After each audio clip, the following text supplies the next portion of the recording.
So central banks around the world are starting to get worried about the fact that Jerome Powell is leaving by May next year. And the idea is that they may not have access to a very important tool when you have credit crunches or liquidity problems, which is called Fed swaps. And this is what we're going to be discussing today. So first off, Fed swaps are something that it's not new. It's something that was introduced in 2008 and was really used to provide liquidity to all banks to provide a whole collapse. And this is why the whole euro-dollar system changed forever in a way that most countries are not used to anymore. For the growth, the two-digit growth that we used to have in countries like China or South America and developing countries, and especially the United States at 5% growth, and this is all over. So right now we have a regime of low growth, and this is basically one of the tools that were used and might be used again in case we get to similar conditions. So the idea of a Fed swap is when you have a bilateral repo, so to speak. So it's basically a transaction between the Fed and a foreign central bank. And this is an interesting idea because of the fact that the Fed does not have jurisdiction outside of the United States to transact and provide dollar liquidity to companies, banks, or even non-banks outside of the US. They are, however, able to deal directly with other central banks. So it's a government to government kind of thing, or so to speak, right?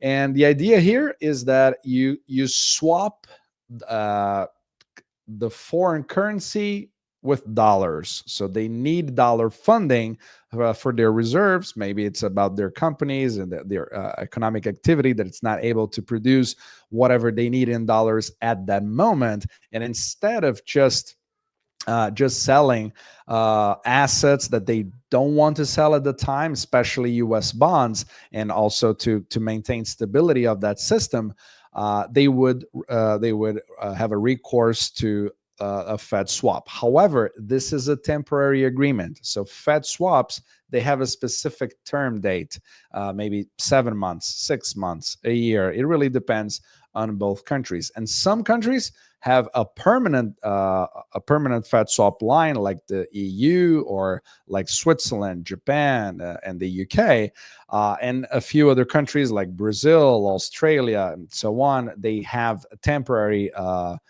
agreements that have already expired. So the idea is to so you ship dollars to a foreign central bank and you get foreign currency as collateral to hold at the Fed. So it's just a balance sheet transaction, swapping assets. And the idea is that that money should get paid back after the term date with interest, plus interest. So it's a temporary thing. It's not something that is just printed and just shipped abroad. It really has some strings attached to it, which is actually a caveat, because every credit relationship requires a payment of the principal plus interest. So you need to generate that activity and make the money flow, which means the velocity of money, to produce in such a way to pay down those debts. So this is why the euro-dollar system has to struggle for those dollars, had to really go for them but via commercial activity, which is not a privilege that they have in the United States. So this is basically the tension, the permanent tension between the US dollar system provided by Federal Reserve notes and outside of the United States on the euro dollar system, which is basically bank money or Fed swaps. However, Fed swaps, they are emergency lines. So it's something that it has been used mostly when things were really, really bad. So if you see here, 2008 was when they were really introduced to the whole world, provided liquidity worldwide, like the famous bailouts, as everybody recalls. And you also had a lot of trouble in 2012 in Europe and everything. You see the Greece and many other things going in Europe at that time. You don't see much activity happening right now, but that's really the concern is for the future. What is going to happen in case we need that again. And of course, you can see in 2020 how we use that as well for the pandemic to provide that liquidity right away. And of course, Fed swaps it's just part of a very big ecosystem of liquidity backstops and backups. And every time we provide those videos is in such a way to allow you to think about your own investments and how liquidity is actually created. And we don't have time to talk about everything in one single video, but this is why we dive much deeper into our reports, our Bitcoin intelligence reports, as you can see, where you can really follow everything that's going on. We talk about not only on-chain analysis for Bitcoin, but also monetary mechanics, what is happening with actionable information for your investments. So if this is something that you would like to go deeper with us, links are for sure on the description below, and make sure to use the promo code as well for 5% off. All right. So this the Fed swap line is something that it just is just creating some tension, especially in the Eurozone, because mostly the ECB is thinks that once Jerome Powell is out, they're not going to be able to have the same privileges that they have before, since they were seeing Jerome Powell as an ally. And right now we are on the verge of knowing who may be the next chairman of the Fed. And Trump for sure is not happy with Jerome Powell at all, and cannot see the day as soon as possible so Jerome Powell is out of the Fed.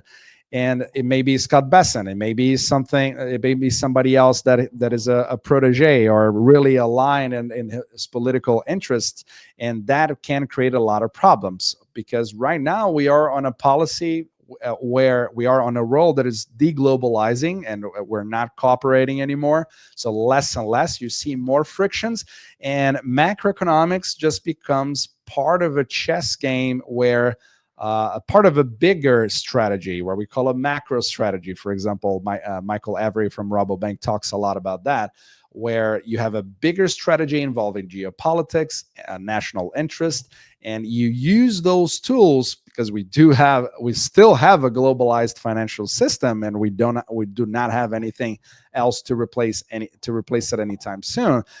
And those swap lines could be used as a future weapon. So I'm going to give you an example. So let's say Denmark, for example, had one of the temporary Fed swaps with the U.S. Fed, and it's already termed. But let's say they need that again. Okay, we can certainly do that for you. But what about Greenland? Do you remember that becoming our 51st state, for example?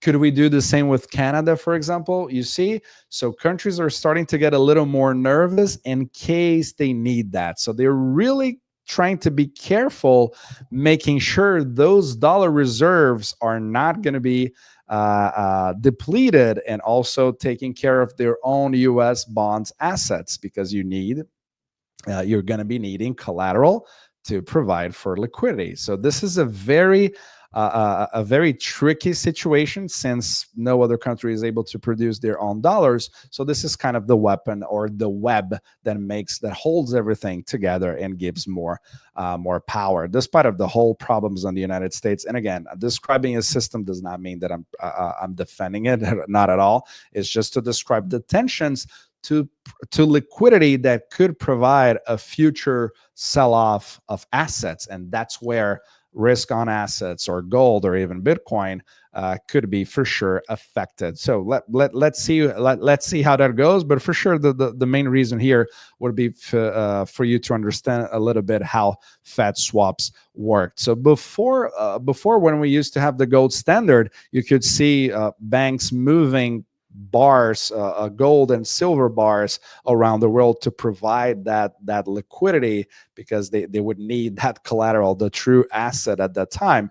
But since we are not on a gold standard anymore, you can see U.S. bonds doing the same thing, and also Fed swaps as well, as being that gold, the new digital gold shipped worldwide. So this is something that you can definitely have a look at the FRED website, so fred.stlouisfed.org.